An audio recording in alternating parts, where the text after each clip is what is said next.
país durante el gobierno de Donald Trump. También dio consejos a sus compatriotas en Estados Unidos para hacer frente a detenciones de agentes de inmigración. Y como nos dice Jessica Cermeño, Videgaray hizo énfasis en la ayuda que se estaba brindando a través de los consulados. René Betancourt vivió la última década en Atlanta, Georgia, pero fue deportado en Tijuana la semana pasada. Regresó sin nada. Dejé a mi esposa y mis 4 niños y pagué una abogada, pero nomás me robó, me cobró $3,000 y no hizo nada, me deportaron de todas maneras.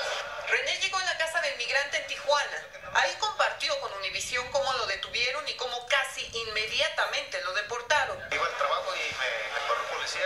No tengo licencia, pues. Me pusieron licencia suspendida.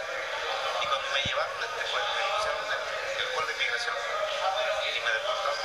Para evitar que los casos como el suyo se multipliquen, el gobierno mexicano lanzó un plan para que los connacionales sepan qué hacer en caso de que los busque algún agente migratorio. El plan fue difundido justo el día en el que más de 20,000 mexicanos marcharon en contra de las políticas de Donald Trump. Ellos lo primero que tienen que hacer al ser detenidos es pedir contactar al consulado mexicano más cercano. Si no están en presencia de su abogado, no tienen ninguna obligación de contestar preguntas, por ejemplo. En entrevista con Televisa, el canciller presentó las recomendaciones que tienen que seguir los mexicanos en caso de que algún agente quiera detenerlos. Es muy importante que no digan mentiras, que no entreguen documentos falsos, porque esos son agravios que les pueden complicar enormemente su situación y además violan la ley. Recalcó que los connacionales, independientemente de cuál sea su situación migratoria, tienen derecho a pedirle a la gente que se retire de su casa si no existe una orden judicial para el arresto. No hemos visto todavía un crecimiento en el número de deportados en ninguno de los 11 puntos de entrada terrestre. México cuenta con 50 consulados en Estados Unidos. Si un agente entra sin orden judicial a alguno de los hogares, es necesario solicitarle su nombre y su número de placa y decirle que no existe consentimiento para que ingrese. Esto con el fin de evitar abusos. En la Ciudad de México, Jessica Cermeño, Univisión. El presidente Trump dijo hoy que Estados Unidos va a modificar sus relaciones comerciales con Canadá, que calificó de sobresalientes. Lo dijo en una conferencia de prensa junto al primer ministro canadiense Justin Trudeau en la Casa Blanca. Pero refiriéndose a México, Trump afirmó que en la frontera sur, durante muchos años, la transacción no ha sido justa para los Estados Unidos. Fotografías que circulan en las redes sociales han puesto en apuros a la Casa Blanca. Muestran al presidente Donald Trump discutiendo con sus asesores un asunto de seguridad nacional en frente de sus invitados a una cena con el ministro japonés tras conocerse el lanzamiento de un misil por parte de Corea del Norte. Esto ocurrió en un club dentro del complejo vacacional de Mar-a-Lago, propiedad de Trump en West Palm Beach, Florida. Las fotografías fueron tomadas y publicadas en Facebook por un comensal que se encontraba en el lugar.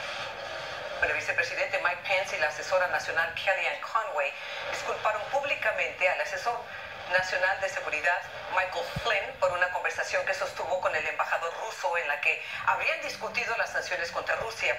Flynn ha sido criticado por haber hablado de temas de seguridad con un diplomático extranjero cuando aún Donald Trump no había tomado posesión de su cargo. Conway dijo que el presidente confía en Flynn.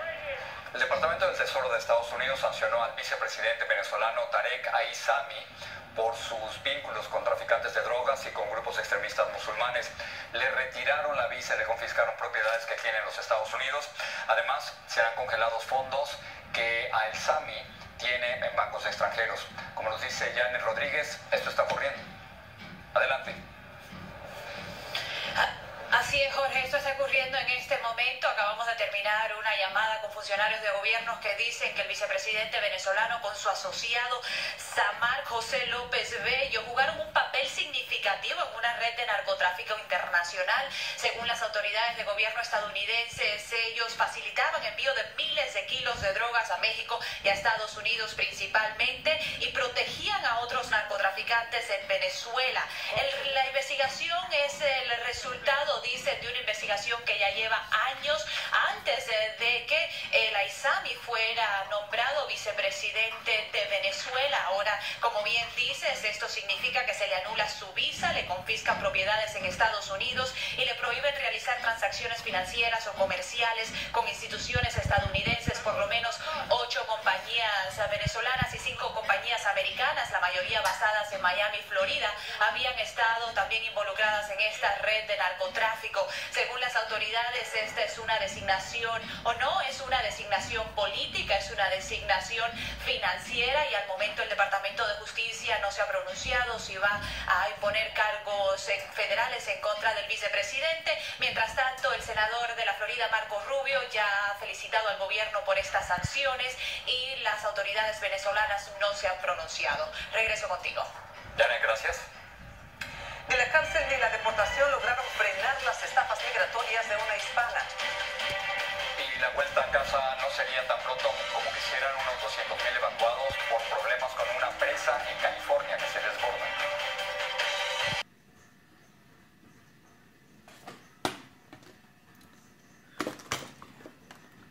Regularizar su situación migratoria. Así lo declaró hoy el fiscal del condado de Marion, en Indiana.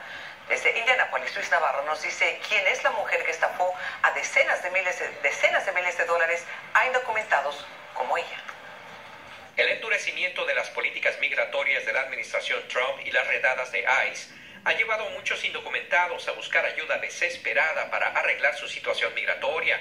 Y los hispanos vuelven a ser el blanco de estafas. Docenas de personas en iglesias de Indianápolis creyeron en uno de los suyos. Esta hondureña, Judith Palma, y que era conocida como Roma Smith, les prometía tramitar documentos cobrándoles miles de dólares, pero los documentos nunca llegaron. Palma les dijo a las víctimas que tenía un contacto, que era abogada en la oficina de inmigración de Indianápolis y que podía ayudar a las personas indocumentadas a recibir papeles. Porque ella decía que los que éramos residentes nos iba a ser ciudadanos, los que tenían un permiso les iba a dar una residencia, los que querían visas con ella podía agarrar una visa, entonces todos caímos. A ella le prometió que traería a sus 2 hijos adolescentes de su país, pero terminaron con el corazón destrozado por la mentira. El dinero es algo que va y viene, pero lo que ella hizo, a mí, tanto yo le hablo de mi persona, a mí me lastimó tanto física, mental y emocionalmente, porque jugó con mis sentimientos como nadie lo había hecho. Jugar con los sentimientos de una madre que tiene 12 años de no ver a sus hijos, eso no tiene nombre. Judith Palma ha sido acusada de 17 cargos de hurto por presuntamente haber tomado casi $68,000 de 31 víctimas. Pero esta no es la primera vez que Judith Palma comete este fraude por el que ahora se le acusa. En el 2009 cometió un fraude similar en Indianápolis. En ese entonces ella fue sentenciada a 2 años de prisión y luego fue deportada y regresó al país. Le recomendamos siempre a la gente, primero, que eviten ir a gente que no sean abogados, obviamente. Y segundo, si usted cree que es la víctima de un delito, que por supuesto recurra a la policía. Judith Palma le robó el sueño a muchas personas que asisten a esta iglesia a mi espalda, pero las autoridades creen que hay cientos de víctimas más. Si usted es una de ellas y vive incluso en otro estado, el fiscal del condado de Marion en Indiana le pide que se comuniquen con ellos inmediatamente. En Indianápolis, Indiana, Luis Navarro, Univisión. Los 200,000 evacuados en California por el riesgo de un derrumbe de un desagüe de emergencia en la presa Oroville pasarán largo tiempo en los albergues. Un alguacil dijo hoy que no podrán volver a su casa hasta que se repare la falla. Y una posibilidad de arreglarla sería lanzando rocas desde helicópteros hacia la parte desgastada de la presa. Luis Mejid salió a investigar esta emergencia. Millones de galones continúan escapando de la represa más alta del país. El temor de una falla catastrófica en una válvula de emergencia obligó anoche a ordenar la evacuación de casi 200,000 personas. La represa del lago Oroville está a unas 75 millas de Sacramento. Un colapso de la válvula de emergencia inundaría varios condados. Sí me dio miedo en realidad. Teresa Huerta es una de muchas. Cientos de evacuados llegaron con sus familias a este refugio en Chico, California. Más nos preocupamos nosotros por los nietos que andan aquí, pues hay que sacarlos para acá. Mi papá que está en silla de ruedas, mi mamá ya están viejitos. El problema aquí es que los evacuados no saben cuándo podrán regresar a sus hogares. Y si regresan, ¿por cuánto tiempo se podrán quedar en sus casas? Porque aunque la crisis de hoy se supere, todavía vienen más tormentas con bastante lluvia en el resto de la semana. This is still a dynamic situation. It's still a situation we're trying to assess. Las autoridades dicen que todavía están evaluando la situación y que los residentes recién podrán regresar a sus hogares cuando ya no haya peligro. Los ingenieros han abierto las represas para dejar salir más agua y reducir la presión, y eso parece estar dando resultados. Bueno, yo me siento tranquila y todo porque estoy aquí con mis hijos y mis hijas, pero sí estamos un poco preocupadas. Aún con nervios, muchos aquí esperan que lo peor ya haya pasado. En Northville, California, Luis Mejía, Univisión.